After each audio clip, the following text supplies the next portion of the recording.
আর কয়দিন রবি, ডুবে এলো জীবন রবি, অমৃত ভাবিয়া খাবি, কতদিন আর হলাহল।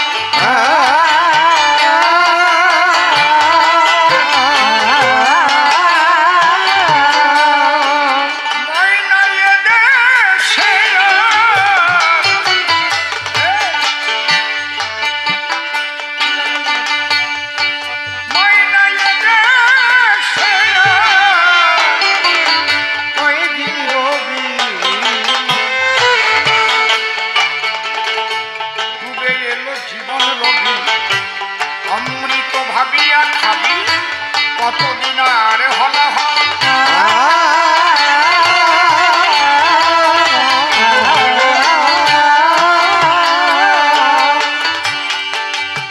বসে শোনেন নারী নারী, আমার বিপক্ষ কবি বলভদ্র নাম ধরে যে প্রশ্নপত্র আমাকে শ্রীমান মহাপ্রভু করেছিল দান, আমি তার প্রশ্নগুলো করে লক্ষ্য দাঁড়াইয়া সভাকক্ষ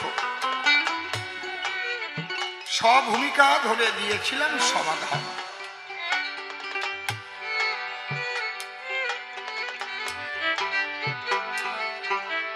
একটা প্রক্ষিপ্ত কোন ভক্ত প্রশ্ন করে, সেটাও আমাকে দিয়েছে ধরে।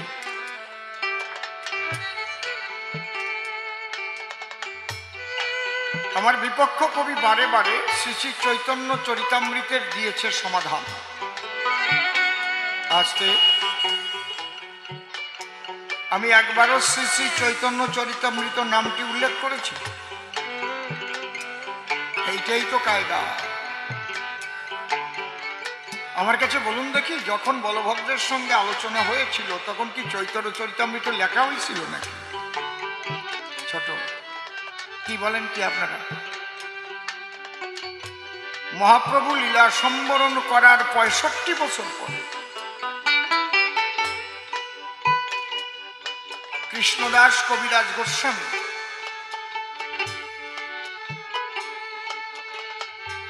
তিনি গোবিন্দের আদেশে কলম ধরেন। তাও নিজে না, উনি লিখবে না, সবাই বলছিল আমি পারবো না। মথুরায় যে রাধা গোবিন্দ মন্দির আছে ওখানে গিয়ে লুকিয়েছিলেন।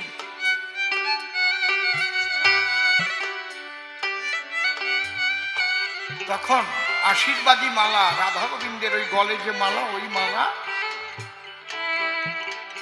তার গলায় এসে পড়লো এবং স্বপ্নাদেশ হলো, তুমিই লেখো, তুমি লীলা দর্শন করতে পারবে। যে লোকটার সঙ্গে মহাপ্রভুর দেখাই হয় নাই।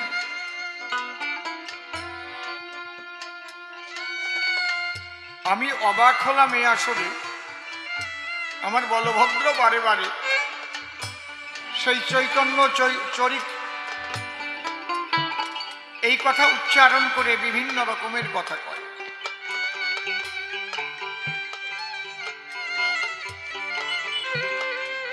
আবার কোন ভক্ত এলো, সে শ্রী শ্রী চৈতন্য চরিত লেখা কেন, সেই প্রশ্ন দিয়ে গেল। সাধারণ মানুষের নাম লিখতে গেলে একটা সিঁড়ি বসে,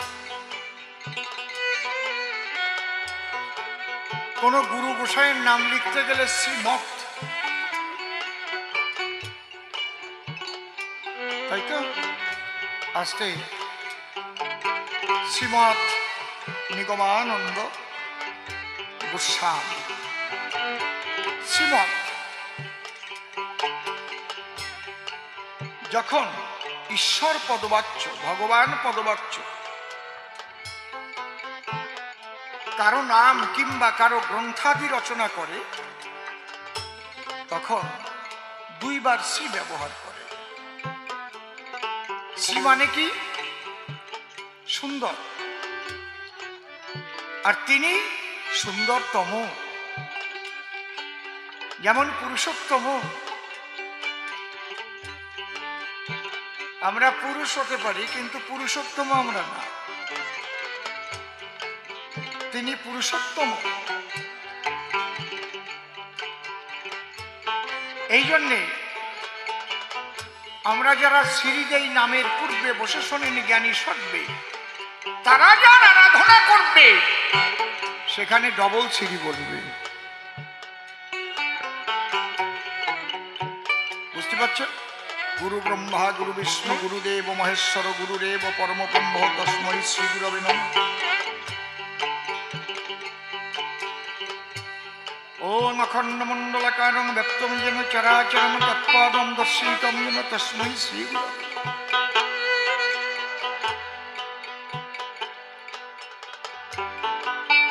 এই জন্যে সেই লীলা গ্রন্থে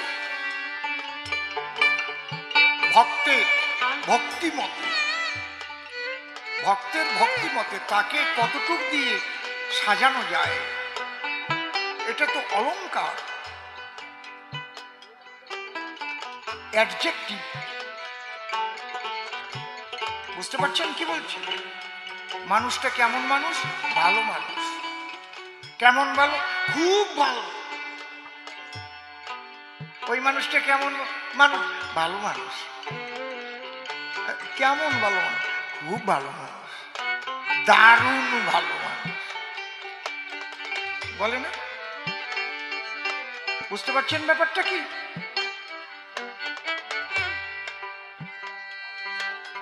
অ্যাডজেক্টিভের পাশে আর একটা অ্যাডজেক্টিভ নিয়ে আসে। কেন? তার সুন্দরত্বকে আরো প্রকাশ করার জন্য। শ্রী শ্রী চৈতন্য চরিত অমৃত, চৈতন্য চরিতামৃত। এটা ভাগ ভাগ করে বললে কি হয়? চৈতন্য চরিত অমৃত। চৈতন্য চরিত হচ্ছে অমৃত। আকার কিংবা আকারের পর অকার কিংবা আকার থাকিলে উভয় মিলে আকার হয়, আকার পূর্ব বর্ণে যুক্ত হয়। চৈতন্য চরিত এই একটা আকার, অমৃত একটা আকার, তাই ওই আকারটা আকার হয়ে তয়ের সাথে আকার মিশে গেল, পূর্ব বর্ণে যুক্ত হল, চরিতামৃত। চরিত অমৃত। অমৃত মানে আম, জাগতিক জগতের আম না।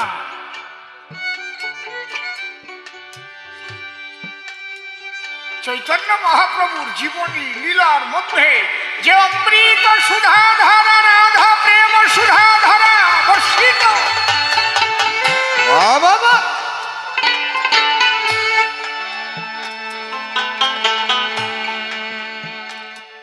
ওইটাকে প্রকাশ করবার জন্য দুবার অ্যাডজেক্টিভ বসেছে।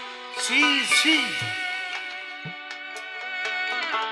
চৈতন্য চরিতামৃত। আসতে বৃন্দাবনে রাধাকৃষ্ণ আলাদা আলাদা লীলা করেছে। বৃন্দাবনে রাধাকৃষ্ণ কি বলছেন? আপনারা কি বলছেন? এটা লিখে দিছিল কিনা? কে? ও আচ্ছা আচ্ছা। বৃন্দাবনে রাধা লীলা কৃষ্ণ লীলা আলাদা। রাধার পরের ঘর করতে হয়েছে, আয়ানের ঘর। আর নবদ্বীপে রাধা অঙ্গ কৃষ্ণ অঙ্গ মিলে হয়েছে শ্রী গৌরাঙ্গ।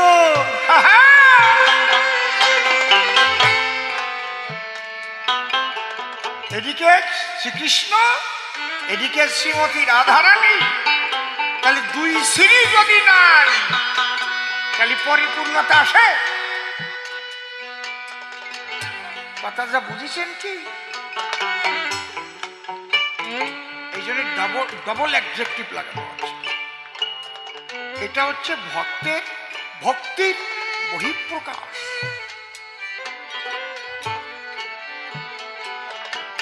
গ্রন্থকে সম্মান জানানো, রাধা গোবিন্দকে সম্মান জানানো, আমার মহাপ্রভুর লীলাকে সম্মান জানানো, তার চরিত্রকে সম্মান জানানো।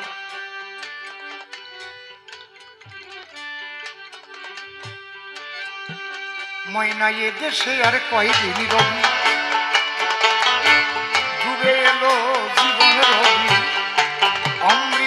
বিয়া খাবি কতদিন আর হলা হল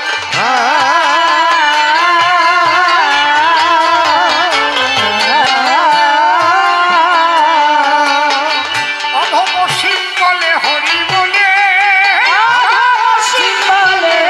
হরি বলে অধমসীম বলে হরি বলে এখনো ঠাকুর কোটা চোখে জল কি করে কৃষ্ণ কথা বল জয় রাধা কৃষ্ণ হরি হরি বল। কৃষ্ণ কথা